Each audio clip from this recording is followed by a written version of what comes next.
యొక్క ప్రోగ్రాంకి వచ్చినటువంటి పెద్దలు, సినిమా ఇండస్ట్రీలో ఉన్న పెద్దలందరికీ స్వాగతం, మీడియా మిత్రులకి అండ్ మా కోసం వచ్చేటువంటి అందరికి కూడా సుస్వాగతం, వెల్కమ్. ఈరోజు ఈ యొక్క అనౌన్స్మెంట్ 75 సంవత్సరాలు జెమినీ యొక్క 75 ఇయర్స్ డైమండ్ జూబ్లీకి సంబంధించి ఒక అనౌన్స్మెంట్ చేద్దామన్న ఉద్దేశంతో మనోహర్ ప్రసాద్ గారితో మేము మాట్లాడుతున్నప్పుడు ఆయన ఎప్పుడూ ఒకటే చెప్పేవాడు. ఎస్ఎస్ వాసన్ గారు ఈ యొక్క సంస్థ నిర్మించి ఆయన ఆఖరి దశలో ఈ యొక్క సంస్థని ఎంతోమందికి ఇచ్చేటువంటి అవకాశం ఉన్నప్పటికి కూడా ఆయన సినిమానే జీవితంగా, సినిమా మాత్రమే తెలిసినటువంటి ఒక కుటుంబం అయినటువంటి ఎల్వి ప్రసాద్ గారి వారసులైనటువంటి శ్రీ అక్కినేని మనోహర్ ప్రసాద్ గారికి, రవిశంకర్ ప్రసాద్ గారికి మాత్రం ఈ సంస్థను ఎందుకు అప్పచెప్పారంటే వారు ఈ సంస్థని ఎంతో ఉన్నత శిఖరాలకు తీసుకోపోగలుగుతామన్నటువంటి వారి నమ్మకంతో ఈ సంస్థను మనకు అప్పచెప్పారు అని చెప్పి వాళ్ళు ఎన్నో రకాలటువంటి ఈ సంస్థ యొక్క వ్యాపార సామ్రాజ్యాన్ని విస్తరింపజేశారు.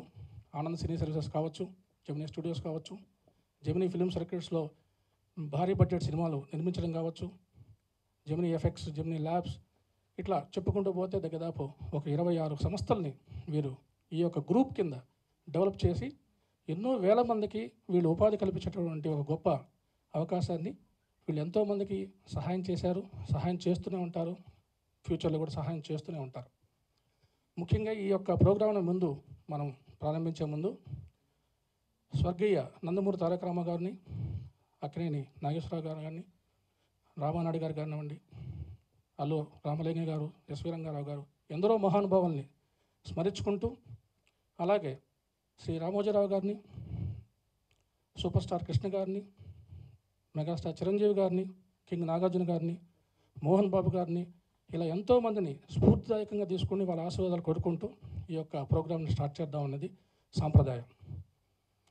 ఇక్కడే ఆనంద్ సినీ సర్వీసెస్ సంబంధించినటువంటి ఒక ముఖ్యమైనటువంటి ఒక ఘట్టంలో ఆయన మనోహర్ ప్రసాద్ గారు ఎప్పుడు చెప్తూ ఉండేవాళ్ళు, సూపర్ స్టార్ కృష్ణ గారు ఒక ఇష్యూలో మనకు చాలా చాలా దగ్గరగా ఉండి ఆనంద్ బాబు గారు అంటే ఎల్వి ప్రసాద్ గారు పెద్దబ్బాయి వాళ్ళ పిల్లలకి మనం ఈ సహాయం చేయాలని చెప్పి ఒక సందర్భంలో, అంటే ఎవరికి ఆయన సహాయం చేసింది కూడా ఇంతవరకు ఎవరికి తెలియదు, అలా ఆయన చెప్తూ ఉంటారు. కాబట్టి ఈ సభాముఖంగా వారికి ప్రత్యేక ధన్యవాదాలు తెలపమని వారు చెప్పారు.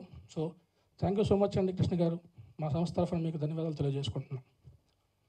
కమింగ్ టు ఇంకా ఫైనల్గా మా ప్రోగ్రాం గురించి, ఈరోజు ఈ 75 ఇయర్స్ ఈ ప్రోగ్రాము ఏం చేస్తున్నాము, ఎప్పుడు ప్రత్యేకంగా మనోహర్ ప్రసాద్ గారు ఒక ప్రొడ్యూసర్గా ఈ సినిమా నిర్మాతల్లో ఆయన ఒక భారీ సినిమాలు చేసినటువంటి పెద్ద ప్రొడ్యూసర్గా, ఆయనకి ప్రొడ్యూసర్ యొక్క కష్టాలు, ప్రొడ్యూసర్కి ఉన్నటువంటి బాధలు అన్నీ తెలిసిన వ్యక్తి.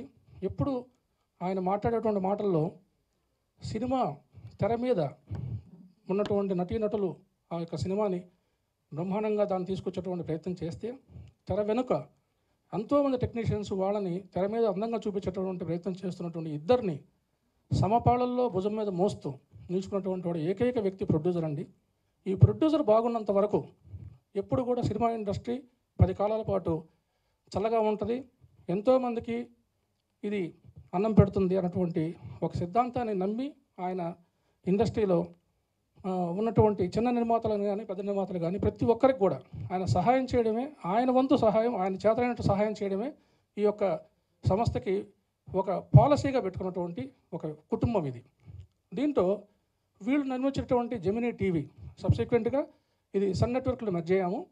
జెమినీ టీవీ స్టార్ట్ చేసినప్పుడు ఒక శాటిలైట్ బిజినెస్ అన్నటువంటి ఒక అప్పట్లో ఒక బ్రహ్మాండటువంటి ఒక న్యూ కాన్సెప్ట్తో వచ్చినటువంటి వాళ్ళు శాటిలైట్ బిజినెస్ కొంటున్నారు, శాటిలైట్లో సినిమాలు రిలీజ్ చేస్తున్నారు అన్నటువంటిది వచ్చిన రోజున ఇండస్ట్రీలో చిన్న నిర్మాతలు ఆయన సహాయం పొందినటువంటి వాళ్ళు, చిన్న నిర్మాతలు కొన్ని వందల మందికి ఆయన సహాయం చేసి అసలు శాటిలైట్ అన్నటువంటి దాని నుంచి ఎంతోమంది నిర్మాతలు బాగుపడేటువంటి ఒక అద్భుతమైనటువంటి సహాయ కార్యక్రమాలు, సహాయం అందించినటువంటి ఏకైక వ్యక్తి ఈ యొక్క మనోహర్ ప్రసాద్ గారి కుటుంబం.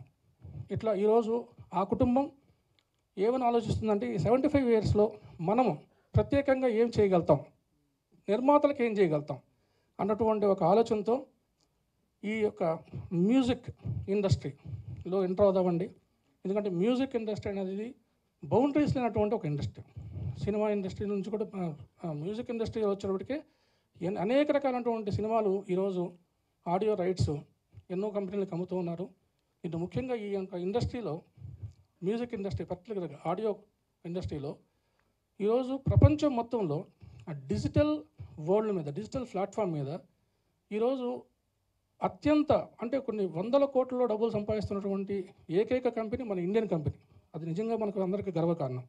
కానీ ఆ యొక్క కంపెనీకి ఇచ్చినటువంటి ఆడియో రైట్స్ ఇచ్చినటువంటి నిర్మాతలు కావచ్చు, మ్యూజిక్ డైరెక్టర్స్ కావచ్చు, లిరిక్ రైటర్స్ కావచ్చు, వీళ్ళందరూ కూడా ఈరోజు అంతే రకంగా ఆర్థికంగా లబ్ధి పొందుతున్నారా అంటే నో. సో ఈరోజు మనోహర్ ప్రసాద్ గారి యొక్క నుంచి ఆలోచన వచ్చినటువంటి కొత్త ఆలోచన ఏంటంటే, ఇలా వచ్చినటువంటి మ్యూజిక్ సంబంధించినటువంటి ఆడియో రైట్ కంపెనీని ఒకటి స్టార్ట్ చేయాలని ఎందుకు వచ్చిందంటే, ఏదైనా సరే కష్టపడి తీసినటువంటి, ప్యాషనేట్తో తీసినటువంటి ప్రొడ్యూసర్స్ ఆడియో రైట్స్ అమ్ముకోవడానికి తెలియకుండా ఏదో రకంగా ఇచ్చేసాము, అది తీసేసుకునేసి వదిలేసుకున్నాము అన్నటువంటి ఒక భావనలో నష్టపోతున్నారు. కాబట్టి వాళ్ళకి ఒక రెవెన్యూ సోర్స్ని మళ్ళా అదే ప్రకారంగా వాళ్ళకి రెవెన్యూ సోర్స్ని ఎప్పటికీ ఉండేటట్టుగా చేయాలన్నటువంటి ఒక ఆలోచనతో ఆయన ఈ ఆడియో కంపెనీ స్టార్ట్ చేయడం జరిగింది. దీంట్లో మాకు జెమినీ రికార్డ్స్ అన్నటువంటి పేరుతో ఒక ఆడియో కంపెనీని ఇప్పుడు ఆ లేబుల్ పేరుతో జెమినీ ఎఫెక్ట్స్ కంపెనీ పేరుతోనే జెమినీ రికార్డ్స్ అనే లేబుల్ పేరుతో మనం ఇప్పుడు స్టార్ట్ చేస్తున్నటువంటి ఈ యొక్క ప్రయత్నం, కొత్త ప్లాట్ఫాము ఏం చేయబోతుందంటే, ప్రతి ఒక్క నిర్మాత ఇచ్చేటటువంటి ఆడియో రైట్స్ని మొత్తం బ్రహ్మాండంగా మన బ్యాక్ ఆఫీస్ కింద మొత్తము డిజిటల్ మీడియాలో వైరల్ చేసేదానికి కావచ్చు, మార్కెటింగ్ చేసేదానికి కావచ్చు, సౌత్ ఇండియాలోను ప్లస్ నార్త్ ఇండియాలో కూడా ఒక పెద్ద టీంని బ్యాక్ ఆఫీస్ కింద పెట్టుకొని తీసుకున్నటువంటి ప్రతి ఒక్క ఆడియోని ప్రమోషనల్ని మేమే సొంతంగా చేసుకుంటూ, దాన్ని కూడా ఏదో సినిమా ప్రమోషన్ చేసి వాళ్ళు ఒక 5 రోజులు 6 రోజులు చేసి వదిలిపెట్టినట్టు కాకుండా కంటిన్యూస్గా ఈ యొక్క మా యొక్క ప్లాట్ఫామ్స్ మీద ఎప్పుడూ వాళ్ళని ప్రమోట్ చేస్తూ, తద్వారా వచ్చేటటువంటి రెవెన్యూస్లో వాళ్ళకి భాగస్వామ్యం చేస్తూ, వాళ్ళు కూడా మాతో పాటు ఎదిగేదానికి, ఆర్థికంగా ఎదిగేదానికి సహాయం చేసేది ప్రధానమైనటువంటి ఈ కాన్సెప్ట్ని ఈరోజు మనం లాంచ్ చేసుకుంటున్నాం. నెంబర్ 1. నెంబర్ 2, దీంట్లో మెయిన్ మ్యూజిక్ డైరెక్టర్స్ కావచ్చు, 2 లిరిక్ రైటర్స్ కావచ్చు, మ్యూజిషియన్స్ కావచ్చు, పాట పాడినటువంటి అద్భుతమైనటువంటి వాళ్ళ గాత్రాన్ని సింగర్స్ కావచ్చు, వీళ్ళందరినీ కూడా వాళ్ళకి ఈరోజు పాట పాడేసిన తర్వాత, అద్భుతమైనటువంటి మ్యూజిక్ ఆల్బమ్ ఇచ్చిన తర్వాత వాళ్ళకి రెవెన్యూస్ ఏమి రావట్లేదు. వాళ్ళను కూడా దీంట్లో భాగస్వాములు చేయాలన్నది మా యొక్క ఇంకొక ప్రయత్నం. సో ఈ రకంగా ఈరోజు జెమినీ రికార్డ్స్లో మేము చేస్తున్నటువంటి ఈ చిరు ప్రయత్నం ఏంటంటే, అందరినీ కూడా భాగస్వాములు చేసుకుంటూ, అందరికీ కూడా ఒక రెవెన్యూ సోర్స్ని జనరేట్ చేస్తూ ఈ యొక్క జెమినీ రికార్డ్స్ అనేటువంటిది ముందుకు పోవాలని, దీన్ని అందరికీ చిన్న నిర్మాతలందరికీ కూడా ఇది సహాయ సహకారం అందించాలని, దీనివల్ల ఇండస్ట్రీకి ఉపయోగకలగాలని, నిర్మాతలకు ఉపయోగం కలగాలన్నటువంటి ఒక ఉద్దేశంతో ఈ యొక్క న్యూ ప్రోగ్రామ్ జెమినీ రికార్డ్స్ అనేది స్టార్ట్ చేయబోతున్నాము. సో అందరిని ఆశీర్వదించమని కోరుతున్నాం. Thank you so much. ఈ ఈవెంట్కి నేను కూడా రావటం చాలా ఆనందంగా ఉంది. ఎన్నో సంవత్సరాలు ఇప్పుడు మనం ప్రోమో కూడా చూసాము, చాలా అద్భుతమైనది. ఎన్నో సేవలు అందించి ఎంతోమంది కార్మికులకి, ఆర్టిస్టులకి, సినిమాకి చేతునిచ్చినటువంటి ఈ సంస్థ ఇంకా ముందుకు వెళ్ళాలని, ప్రతి స్టెప్లో కూడా వాళ్ళు తీసుకున్నటువంటి ఇప్పుడు మ్యూజిక్ సంబంధించి జెమినీ రికార్డ్స్ని సృష్టించాలని, అది అందరికీ సార్ కోరుకుంటున్నట్టుగా అందరి నిర్మాతలకి, సినిమాకి హెల్ప్ అవుతుందని, డెఫినెట్గా హెల్ప్ అవ్వాలని కోరుకుంటూ ఈ అవకాశం ఇచ్చినటువంటి పెద్దలందరికీ కూడా థ్యాంక్స్ చెప్తున్నాను. Thank you very much. It's a very big achievement, and we've already started work on Gemini Records. We are going to soon come up with something which is going to be very new and very exciting for the Telugu audience. So it's a great platform, as Murthy Garu told, singers, musicians, and everybody will get a global reach. That is the process behind it, and we are trying very sincerely for that, and hope that it happens soon and we'll come up with something very new. Thank you, sir. All the best for Gemini Records, and I'm grateful to be a part of it as a creative member of it. So thanks a lot, sir. Thank you. దాకా play చేసిన ఏవి చూస్తుంటే ఒక time మెషిన్లోకి వెళ్ళిన అనుభూతి కలిగింది. So గతం, వర్తమానం, భవిష్యత్తు అన్నీ కూడా అనుసంధానించినటువంటి ఒక అద్భుతమైనటువంటి ఒక సృజనాత్మకమైనటువంటి కార్యక్రమం చూస్తున్నటువంటి ఒక ఫీల్ కలిగింది. సో వాసన గారు ప్రారంభించినటువంటి ఈ జెమినీ సంస్థ చాలా అద్భుతమైనటువంటి చేతుల ద్వారా ఇంకా భవిష్యత్తులోకి ప్రయాణించడం అనేది చాలా అద్భుతమైన విషయం కలిగింది. ఈ స్టేజ్ మీద ఉండటమే ఒక అద్భుతంలాగా అనిపిస్తూ ఉంది. మాటలు తడబడుతూ ఉన్నాయి. ఎప్పుడో స్టూడెంట్గా ఉన్నప్పుడు వాసన్ గారి ఇది చంద్రలేఖ అనే సినిమా గురించి మాకు సినిమా మ్యాగజైన్లో చదువుకొని ఇంత గొప్ప నిర్మాత ఇలాంటి గొప్ప సినిమా తీశారా అనుకున్నాము. ఆ తర్వాత ప్రసాద్ గారి ఇది మిస్సమ్మ అనే సినిమా అయితే మనందరం కూడా ఎన్ని వందల సార్లు చూస్తుంటామో తెలియదు. ఆ సంస్థ ఇప్పుడు సంగీత రంగంలోకి ప్రవేశించడం, చాలా సదుద్దేశాలతోటి సినిమా పరిశ్రమకి మేలు చేయాలనేటువంటి గొప్ప మహదాశయంతో ప్రవేశిస్తున్నటువంటి ఈ శుభ సందర్భంలో ఈ వేదిక మీద ఈ ప్రాంగణంలో ఉండటం అనేటువంటిది నా సుకృతంగా నేను భావిస్తున్నాను. And I wish all the best to the Gemini organization. Thank you very much. దేశంలో కూడా వాళ్ళ ఆడియో కంపెనీ అని అంటే దాదాపు అంటే చిత్ర నిర్మాణం చేసే సంస్థల కంటే కూడా ఆర్థికంగా కానీ చాలా రకాలుగా కూడా అంటే ఎంతో మనీ జనరేట్ చేసే సంస్థలు ఇవాళ దేశంలో రాష్ట్రంలో కూడా ఉన్నాయి. అయితే ఈ కార్యక్రమం చేసే మంచి ఉద్దేశం ఏంటంటే, నేను ఈ కార్యక్రమానికి నన్ను పిలిచినప్పుడు నేను అదే మాట నేను CEO మూర్తి గారి దగ్గర నేను వ్యక్తం చేశాను. చాలా సంస్థలు ఉన్నాయి కదా, అంటే మళ్ళీ ఒక సంస్థ రావాల్సిన అవసరం ఉందా, అంటే నిజంగా ఆ ఖాళీ ఉందా, ఆ రిక్వైర్మెంట్ ఉందా మన దగ్గర సార్ అని చెప్పేసి నేను అడిగాను. అడిగితే ఆయన చెప్పిన సమాధానం వింటే నిజంగా నాకు చాలా ఆశ్చర్యంగా అనిపించింది. ఒక సంస్థ CEOగా ఎవరైనా ఆ సంస్థకి ఎన్ని లాభాలు తీసుకురావాలి, ఇంకా సంస్థను ఎట్లా పైకి తీసుకోవాలనేది సహజంగా ఉంటుంది అది. కానీ మూర్తి గారు ఏం చెప్పారంటే, మనం సంస్థకు లాభాలు సమకూర్చడమే కాదు, సంస్థను లాభాల బాట పట్టియటమే కాదు, ఈ సంస్థ ద్వారా నలుగురికి మేలు జరిగే విధంగా కూడా మనం ప్రయత్నం చేద్దామండి. అదే ఈ సంస్థ మనం చేసే మనకున్న ప్రత్యేకత అని అన్నాడు. అంటే అది ఏ విధంగా అని నేను అన్నాను. అంటే నేను ఒక దర్శకుడిగా 3 సినిమాలు చేశాను. అయితే నేను ఆడియో కంపెనీలతో నాకు కూడా అనుభవం ఉంది. అంటే మెయిన్గా చిన్న సినిమాలు, పెద్ద సినిమాల విషయం పక్కన పెడితే చిన్న సినిమాలు ఆడియో కంపెనీ దగ్గరికి వెళ్తే వాళ్ళు ఒక ఇంత కట్ట పేపర్స్ ఇస్తారు, బయట కూర్చోబెడతారు. వీలైతే లోపలికి పిలిచి మంచినీళ్ళు ఇస్తారు, లేదంటే అది కూడా ఎవరు బయట కూర్చోబెట్టేసి ఒక కట్ట ఇంత పేపర్లు బయటికి పంపిస్తారు. పంపిస్తే వాటి మీద ఏముందో చదివే టైం ఉండదు, అవకాశం ఉండదు, వాటి మీద సంతకాలు చేసి మళ్ళీ లోపలికి పంపించాలి. తర్వాత అప్పుడే వీలైతే తర్వాత ఒక 100 సీడీలు 500 సీడీలు మన ఆఫీస్కి వస్తాయి. లేదంటే దానికోసం కూడా మనం 4 సార్లు వెళ్ళి 500 సీడీలు తెచ్చుకోవాలి. అదే ఆ సంస్థకి మనకు ఉండే సంబంధం, నిర్మాతకి ఆడియో కంపెనీకి ఉండే సంబంధం. అయితే ఇక్కడ మనం ఆ పని చేయట్లేదండి. ఈ సంస్థని వీళ్ళ సాంగ్స్ మనం తీసుకున్నాక ఈ సంస్థ జీవితకాలం వాళ్ళే కాకుండా వాళ్ళ తరతరాలుగా కూడా వాళ్ళకి మనం దీంట్లో షేర్ ఇస్తున్నామండి అని.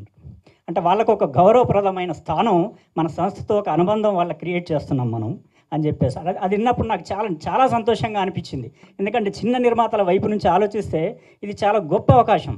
ఎక్కడ కనీసం మన భారతదేశంలోనే కూడా ఎక్కడ కూడా దాదాపుగా ఇట్లాంటి అవకాశం ఇచ్చే సంస్థ కానీ, అంటే నిర్మాతల్ని ఆడియో కంపెనీతో భాగస్వాముల్ని చేసే సంస్థను అయితే నేను ఇంతవరకు చూడలేదు, నిజంగా లేదని నేను అనుకుంటున్నాను. నేను ఇక్కడికి వచ్చే ముందు ఒక 2 విషయాలు మాట్లాడదామని ప్రిపేర్ అయ్యి వచ్చాను. ఏంటంటే ఒకటి ఈ సంస్థ గురించి, జెమినీ అనే సంస్థ గురించి, ఎల్వి ప్రసాద్ గారి గురించి. ఎందుకంటే నేను చిన్నప్పటి నుంచి సినిమా మీద ప్యాషన్తో వచ్చినప్పటి నుంచి ఈ సినిమాల గురించి తెలుసుకునే క్రమంలో ఎల్వి ప్రసాద్ గారి గురించి చదివినప్పుడు చాలా ఆశ్చర్యకరమైన విషయాలు మనం ఎన్నో చూశాను, నేను చదివాను. అయితే దాని గురించి చెప్పదామంటే ఆల్రెడీ ఏవి వేసేసారు, చెప్పడానికి ఏమీ లేదు. అయితే మూర్తి గారు ఈ సంస్థ గురించి దాదాపు ఆల్మోస్ట్ నేను చెప్దాం అనుకున్న విషయాల్లో కూడా చాలా విషయాలు మూర్తి గారు చాలా స్పష్టంగా ఎక్స్ప్లెయిన్ చేశారు. అయితే ఇక అది మన దాంట్లో చెప్పని విషయం ఏంటంటే, ఒక వ్యక్తి వ్యవస్థగా మారే క్రమంలో 2 విషయాలు చెప్తాను. వ్యవస్థగా మారే క్రమంలో ఎల్వి ప్రసాద్ గారు విషయంతో త్వరగా మీడియా ముందుకు వస్తానండి. సో అప్పుడు దాకా మాత్రం మీరు దీన్ని అడ్రస్ చేస్తూ ఉండండి అని చెప్పి మాకు చెప్పడం జరిగింది. దానివల్ల మనోహర్ ప్రసాద్ గారు రాలేకపోతున్నారే కానీ నథింగ్ ఎల్స్. అండ్ త్వరలో ఆయన వచ్చి అడ్రస్ చేస్తారు, అందరిని కలుస్తారు. అండ్ మీరు చెప్పినట్టుగా ఈ యొక్క ఆడియో విషయంలో ఆడియో కంపెనీ యొక్క బాధ్యత ఈరోజు ఏదో కష్టపడి తీసినటువంటి ప్రొడ్యూసర్ తీసినటువంటి ఆడియోని అలా తీసేసుకొని టాటా బై బై చెప్పడం కాదు, వాళ్ళను కూడా ఈ యొక్క డిజిటల్ ప్లాట్ఫామ్స్లో కంటిన్యూస్గా మీకు దీని రెవెన్యూ జనరేట్ అవుద్ది. ఇది చాలామంది నిర్మాతలకు తెలియదు. అంటే 95% చిన్న నిర్మాతలు, 5% పెద్ద నిర్మాతలు వాళ్ళు ఎన్కాష్ చేసుకోవచ్చు. కానీ చిన్న నిర్మాతలకి ఎన్కాష్ చేసుకున్నటువంటి అవకాశం, ఆ యొక్క ఆ తెలివితేటలో లేకపోతే దాని యొక్క ఎక్కడికి పోయి కలవాలన్నటువంటి విషయం తెలియక వాళ్ళు ఎవరి దగ్గర వాళ్ళ దగ్గర పోయేసి అగ్రిమెంట్ సంతకం పెట్టేసి వచ్చేస్తూ ఉన్నారు. అలాంటి పరిస్థితి ఇంకా రాకూడదు. ఈరోజు చిత్ర పరిశ్రమ ఈరోజు బతకాలంటే 2 సంవత్సరాలకి ఒక 5 సినిమాలు మెగా ప్రాజెక్ట్స్ వస్తున్నాయి. 95 సినిమాలు తీస్తున్నటువంటి వాళ్ళు 100 సినిమాలు అవుట్ ఆఫ్ 100 సినిమాల్లో 95 తీస్తున్నటువంటి వాళ్ళు చిన్న నిర్మాతలే. ఈ 95 సినిమాలు తీసేటువంటి నిర్మాతల వల్లే ఆర్టిస్టులు కావచ్చు, అనేక రకమైన సినీ కార్మికులు కావచ్చు, టెక్నీషియన్స్ కావచ్చు, వీళ్ళంతా కూడా బాగుపడుతుంది. ఈ 95 సినిమాలు తీసే చిన్న నిర్మాతల వల్ల బాగుపడుతున్నారు. పెద్ద సినిమాలు అనేది 2 సంవత్సరాలకు 3 సంవత్సరాలకు రావస్తాయి. వాళ్ళ వల్ల కూడా బాగుపడుతున్నారు, కానీ వాళ్ళని నేనేం అనట్లేదు. కానీ చిన్న నిర్మాతలు అన్నటువంటి వాళ్ళు ఈరోజు వాళ్ళ యొక్క రెవెన్యూ సోర్సెస్ అనేవి కూడా దెబ్బతింటున్నాయి. వాళ్ళు ఎలా సినిమా కష్టపడి వాళ్ళ ప్యాషన్తో తీసిన సినిమాని ఎలా రిలీజ్ చేసుకోవాలో తెలియనటువంటి పరిస్థితి, రిలీజ్ చేసుకున్న తర్వాత ఆడియోలోంచి కూడా డబ్బులు వస్తాయని తెలియని పరిస్థితి, తెలిసినా కూడా దాన్ని ఎలా ఎవరి దగ్గరికి పోయి డబ్బు తీసుకోవాలో తెలియని పరిస్థితి. ఇంత కన్ఫ్యూజన్ ఉన్నటువంటి వాళ్ళ కోసంగా ఈరోజు మా సంస్థ మనోహర్ ప్రసాద్ గారి ఒక ఆలోచన, వాళ్ళకి కంటిన్యూస్ రెవెన్యూ అంటే ఒక ఫిక్స్డ్ డిపాజిట్ లాగా ఎప్పటికీ వచ్చేటటువంటి ఒక రెవెన్యూ చేయాలన్నటువంటి ఒక మంచి ఉద్దేశంతో ఈ జెమినీ రికార్డ్స్ స్థాపించడం జరిగింది, మొదలు పెట్టడం జరిగింది. దీన్ని ఎలా చేయబోతున్నామంటే ప్రతి ఒక్క సినిమాకి ఈరోజు ఒక ఆడియో కంపెనీలో అంటే ఫర్ ఎగ్జాంపుల్ ఒక సూపర్ హిట్ ఆడియో వచ్చింది, కానీ ఇంకో చిన్న సినిమాకి దానికి ఎక్కువ మిలియన్స్ ఆఫ్ వ్యూస్ ఉంటాయి, దానికి ఎక్కువ రెవెన్యూ జనరేట్ అవుతుంది. కానీ ఇంకో సినిమాకి వచ్చినప్పటికీ చాలా తక్కువ, అంటే నాట్ ఈవెన్ 10,000 వ్యూస్ కూడా ఉండవు. ఎందుకు ఉండవంటే దాని మీద శ్రద్ధ లేదు. మేము ఏం చేయబోతున్నామంటే చిన్న నిర్మాతల యొక్క దాంట్లో కూడా సాంగ్స్ చాలా చాలా బాగుంటాయి, అద్భుతమైనటువంటి సాంగ్స్ ఉంటాయి, బ్రహ్మాండటువంటి మ్యూజిక్ ఉంటుంది. నిజంగా కూడా చాలా లిరిక్ రైటర్స్ కూడా ఎంతో భావాన్ని వాళ్ళు దాంట్లో చూపిస్తారు కూడా, అంటే పలికిస్తారు దాన్ని. అట్లాంటి సాంగ్స్ని కూడా మేము ఈరోజు లిరిక్ వీడియోస్ చేసి డిజిటల్ మార్కెటింగ్ టీం, మా ఇన్హౌస్ సొంత టీంలో ఏదైతే మేము పెట్టుకున్నామో బ్యాక్ ఆఫీస్ కింద, వాళ్ళతో దాన్ని వైరల్ చేస్తూ జనాలకు ఎక్కువ రీచ్లో తీసుకుపోయి ప్రతి ఒక్కరికి ఈ సినిమా ఉంది, ఈ సినిమాలో ఈ పాటలు బాగున్నాయి, ఈ సినిమాలో ఈ మ్యూజిక్ బాగుంది, ఇంత గొప్పగా పాడినటువంటి సింగర్స్ ఇంత బాగా పాడారన్నటువంటిది దాన్ని చెప్పడం మా ప్రధానమైన ఉద్దేశం. దాని ద్వారా వాళ్ళకి రెవెన్యూ జనరేట్ చేయడం మా ప్రధాన ఉద్దేశం. ఇది చేస్తున్నారు. చేసేదానికోసంగా ముందు బ్యాక్ ఆఫీస్ తీసుకున్నాము. అండ్ కమింగ్ టు శక్తి కార్తిక్ గారితో కూడా మేము కంటిన్యూస్గా సినిమా ఆడియోస్ తీసి చేస్తూ కూడా మళ్ళీ ఇంకా కూడా ఎక్కువగా ఏం చేయగలుగుతాం మ్యూజిక్ సంబంధించినటువంటి దానికి అని చెప్పి ఆలోచించి శక్తి కార్తిక్ గారితో మంచి బ్రహ్మాండటువంటి టాలెంటెడ్ పర్సన్ అటువంటి ఆయనతో మ్యూజిక్ ఆల్బమ్ ఒకటి స్టార్ట్ చేశాం. ఇది అతి త్వరలో ఒక 2 months లోపల లాంచ్ చేయబోతున్నాము ఇంకొక ప్రోగ్రాంలో. సో ఇలా కంటిన్యూస్గా ఈ యొక్క దీంట్లో ఉండేదానికి మేము చేసే ప్రతి ప్రయత్నాన్ని ఆశీర్వదించమని కోరుకుంటున్నాం. థ్యాంక్ యూ అండి.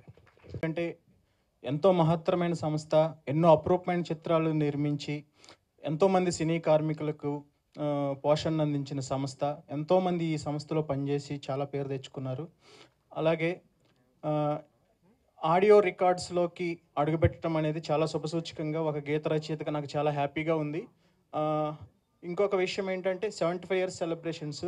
అలాగే నేను రాసిన 75 మూవీ నేను లేని నా ప్రేమ కథ, అది ఫస్ట్ టైం ఈ ఆడియో కంపెనీ ద్వారా రిలీజ్ అవటం నాకు చాలా హ్యాపీగా ఉంది. అలాగే మా టీం, డైరెక్టర్ సురేష్ గారికి, మా హీరో కిట్టు గారికి అందరికీ థ్యాంక్స్ చెప్తూ, మూర్తి గారికి, ఈ జెమినీ సంస్థకి ఈ ఆడియో రంగంలో ఇంకా చాలా మంచి పేరు తెచ్చుకొని ఇంకా బాగా పైకి వచ్చి అందరికీ చేతుని ఇవ్వటానికి ముందుకు వచ్చటం అనేది చాలా మంచి అద్భుతమైన idea. All the best Gemini సంస్థ. Thank you. నా సినిమా నేను లేని నా ప్రేమ కథ. నా సినిమా గురించి మాట్లాడిన సందర్భం ఇది కాదు కాబట్టి ఒక్క మాటలో చెప్తాను. ఎవరో ఒకరు ఎప్పుడో అప్పుడు నడవరా ముందుగా అటో ఇటో ఎటో వైపు. ఇది సిరివెన్నెల సీతారామ శాస్త్రి గారు అంకురం అనే సినిమాలో రాశారు. అలాగే మూర్తి గారు అటో ఇటో ఎటో వైపు అని ఒక చిన్న నిర్మాతలకి ఒక బ్రహ్మాండమైన పాత వేశారు.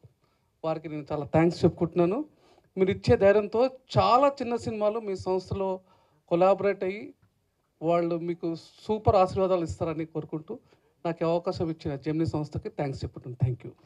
ఈ 75 years ఆఫ్ జెమినీ ఈ కార్యక్రమం చేపట్టిందని మూర్తి గారు నాకు చెప్తే ఫస్ట్ ఆఫ్ ఆల్ నేను ఆశ్చర్యపోయా. ఎందుకనంటే ప్రేమరాజ్ అన్న గారు చెప్పారు కదా, ప్రొడ్యూసర్స్కి ఈ మ్యూజిక్ కంపెనీస్కి ఉన్న రిలేషన్. ఎందుకనంటే రికార్డ్ అయిన 5 నిమిషాల్లో వచ్చేస్తుంది పాట. అది ఏ రూపకంగా వస్తుందో మనకు అనవసరం, దాని గురించి మనం డీటెయిల్స్గా చర్చించుకుంటే టైం వేస్ట్.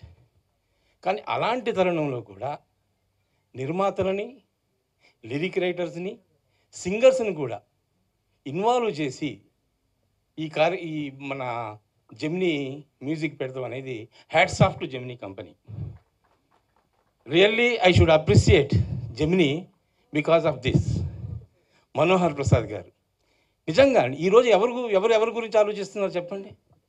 పెద్ద నిర్మాతలు, పెద్ద స్టార్లతో తప్ప చిన్న నిర్మాతల గురించి జెమినీ ఫస్ట్ నుంచి శాటిలైట్ విషయంలో కానీ, అవుట్డోర్ విషయంలో కానీ, ల్యాబ్ విషయంలో కానీ ఎంతో కోఆపరేట్ చేసేది. నేను కూడా చిన్న నిర్మాతనే, కానీ మాకు తెలుసు how we enjoyed the services of Gemini, the legendary Gemini company. 75 ఏళ్ళ సుదీర్ఘ ప్రయాణంతో ముందుకు నడుస్తూ విజయవంతంగా ముందుకు నడుస్తున్న జెమినీ సంస్థ ఫస్ట్ టైం ఆడియో రంగంలో కూడా అడుగు పెట్టబోతుంది. సో మరెన్నో విజయాలు సాధించాలని, 75 ఏళ్ళ తర్వాత మనం ఉంటామో లేదో కొన్ని మిలియన్ సబ్స్క్రైబర్స్ని సొంతం చేసుకోవాలని, ఇక్కడున్న వాళ్ళందరూ కూడా వాళ్ళకి బ్లెస్సింగ్స్ అందించాలని మనస్ఫూర్తిగా కోరుకుంటున్నాను. Thank you. జెమినీ ఆడియోస్ సంస్థకి కొత్తగా నిర్మిస్తున్న ఈ పనిని పూనుకున్న మీ అందరికీ నా వందనాలు, శుభాకాంక్షలు. Thank you so much. 75 years సందర్భంగా జెమినీ కుటుంబానికి హృదయపూర్వకమైన శుభాకాంక్షలు తెలియజేసుకుంటున్నాను. నేను ఒక మ్యూజిషియన్ని, అన్నగారు కూడా మ్యూజిషియన్. మీరు అందరూ రెగ్యులర్గా చూస్తుంటారు. ఎస్పి బాలు గారికి ఆయన టీంలో మెయిన్ ప్లేయర్ ఆయన. రవి ఇన్వైట్ చేశారు మమ్మల్ని ఇవాళ. సో హృదయపూర్వకమైన శుభాకాంక్షలతో పాటు ఈ జెమినీ రికార్డ్స్ అనేది ఏం చేస్తుంది, ఏం చేయబోతుంది అనేది రామ్మోహన్ రావు గారు, మేము అప్పుడే ఎంటర్ అయ్యాం, రామ్మోహన్ రావు గారి మాటల్లో నాకు అర్థమైపోయింది. ఎందుకంటే రీసెంట్గా నేను ఒక సినిమా మ్యూజిక్ చేయడం జరిగింది. అది ఒక పేరున్న సంస్థకి ఇచ్చాము. ఆ ప్రాసెస్ అంతా జరిగింది. బట్ అందులో నేను ఏదైతే ఎక్స్పీరియన్స్ చేశామో అది ఆయన చెప్పారు. సో అది ప్రస్తావించడం కాదు, కానీ ఫ్యూచర్లో నాలాంటి వాళ్ళకి అప్కమింగ్ కొత్త మ్యూజిక్ డైరెక్టర్స్ కానీ, లేదంటే చిన్న సంస్థలు చేసే సంగీత నిర్మాణాలకు కానీ అన్యాయం జరగకుండా వాళ్ళకి దిశ దశ అనేది ఒక ఉంటుంది, ఒక ఫ్యూచర్ ఉంటుంది, వాళ్ళకి ఎంకరేజ్మెంట్ ఉంటుంది అనేది సార్ మన మాటల్లో నాకు అర్థమయ్యి చాలా సంతోషం వేసింది నాకు. అంటే family member of Jemini, I would like to say only congrats to CEO Murthy garu. Thank you very much. Advocate జెమినీలో అడ్వకేట్స్ కూడా ఇలాంటి గౌరవము నాకు తెలిసి ఇదే ఫస్ట్ టైం అనుకుంటా. ఒక కళామ తల్లి ముద్దు పెట్టినే కాకుండా అడ్వకేట్స్ కూడా గౌరవించడం జరుగుతుంది. Thank you sir, thank you very much. Records, they have launched the company today. I congratulate them and wish them really all the best. They should be one of the best companies in South India because they are starting with Telugu now, I think. Telugu, Tamil and Malayalam and all those things. So Canada, exactly what I said, South India la best company kavalani korukuntunnanu. It's a nice thing they have come into this also because last 75 years nunchi ante manandram most probably manandram puttak nunchi ee company undi. So their experience is such big. మనం పెద్ద చెప్పే అవసరం లేదు, వాళ్ళకి advise ఇచ్చే కూడా అవసరం లేదు అనుకుంటా. ఎందుకంటే ఇన్ని సినిమా ఇండస్ట్రీలో ప్రతి ఇష్యూలో, ప్రతి వాట్ యు కాల్ పార్ట్లో they are already involved. Like outdoor కానివ్వండి, ప్రొడక్షన్స్ కానివ్వండి, ల్యాబ్స్ కానివ్వండి. Their brothers are so successful. Manohar Prasad గారి ఇట్లా కానివ్వండి, ల్యాబ్స్ అని. So everywhere they are in the film industry. They are part of the film industry. వాళ్ళు లేకుండా కూడా మనం కొంచెం ఇండస్ట్రీ గురించి ఆలోచిస్తే కూడా కష్టం అన్నట్టుగా అనిపించే అన్ని they are in that level of in the film industry and they have come with big films. వాళ్ళు హిందీలో నుంచి స్టార్ట్ చేసుకుంటే కూడా they have Ek Duuje Ke Liye, if I'm not wrong, the successful films. అంటే మేము వచ్చినాక ఏక్ తుజే కే లియే ఫిలిమ్స్ చేసినారు. Before that also they were in film industries. So మనం ఎక్కువ చెప్పుకుని జెమినీ గురించి నేను చెప్పే అంత పెద్ద ఇష్యూ ఏం లేదనుకుంటా. Because you might be all knowing from our great grandfathers to today youngsters, they know about Gemini. ఈ నడుమ ఇంకా they are not coming in to films. I wish them they should also come in to films and produce films also. పెద్ద సినిమాలు తీయాలి. And about this audio, I wanted to say a few words. ఆడియోలో generally ఏమవుతుందంటే వారు అన్నట్టుగా చిన్న సినిమాలు audio ఎవరైతే మనము అమ్ముకుంటామో వాళ్ళకి ఎక్కడ పైసలు రావు అనేది, అంటే మనకు చిన్నోళ్ళు ఏమనుకుంటారంటే మనం అసలు సాంగ్స్ రిలీజ్ చేసిన చాలు, అదొక ప్లాట్ఫామ్ ఉంటే చాలు, అది సరిపోతుంది, ఇక మిగిలిందంతా మనం ఏదో చూసుకుందాము, ఏదో ఒక కంపెనీతో అగ్రిమెంట్ చేస్తే బాగుంటుందని ఆలోచన ఉంది. Yes, their idea is fantastic. Revenue sharing అనేది it's a good idea for them only కాదు, మాస్ ఉంటోళ్ళకు కూడా. ఇప్పుడు మేము కూడా film I'm also in 3 films తీస్తున్నాను ఇప్పుడు. అయితే దీంట్లో ఇబ్బంది ఏంటంటే జనరల్లీ ఎనీ బిజినెస్లో మోడల్లో ఏదో అమ్ముకుంటే మనకి ఇంత పైసలు వస్తే సినిమా రిలీజ్కు మనకు అడ్వాంటేజ్ ఉంటుందని ప్రతి మనము ఆడియో కానివ్వండి, శాటిలైట్ కానివ్వండి, రైట్స్ కానివ్వండి, we cell them. Most of the companies అందుకొరకే దే డై ఆఫ్. అంటే ఎట్లా అంటే మనం 10 సినిమాలు తీస్తాం, అందులో ఒక 6-7 హిట్ అవుతాయి, ఆ పైసలు వస్తాయి, దాంతో మళ్ళీ సినిమాలు తీస్తుంటాం, 2-3 ఫ్లాప్ కాగానే మనం ఇంటికి వెళ్ళిపోతాం. This is generally with the producers. మీరు అందుకొరకు చూడండి, చాలామంది ఇప్పుడు ఆల్మోస్ట్ 250 ఫిల్మ్స్ తీస్తున్నారు Telugu industry, but very few people are standing there. ఎందుకు అంటే మళ్ళీ రెవెన్యూ అనేది వాళ్ళకి తర్వాత కూడా సినిమాలు బంద్ చేసినా కూడా వాళ్ళ జీవితాల్లో కూడా కష్టం వస్తుంది ప్రొడ్యూసర్స్ కూడా. ఎందుకు అంటే రెవెన్యూ అనేది తర్వాత రాదు. జనరల్లీ మనం ఒక ఇండస్ట్రీ పెడితే అదేదో నడుస్తుంటుంది, మనం ఇక మన మనమల్లో నుంచి కూడా అది అడ్వాంటేజ్ ఉంటుంది. బట్ చాలా పెద్ద producers 30 years back producers, top producers అంటోళ్ళు ఇవాళ వాళ్ళు లేకపోతే వాళ్ళ మనవళ్ళకు వాళ్ళకు కొడుకులకు కూడా they don't get any revenue.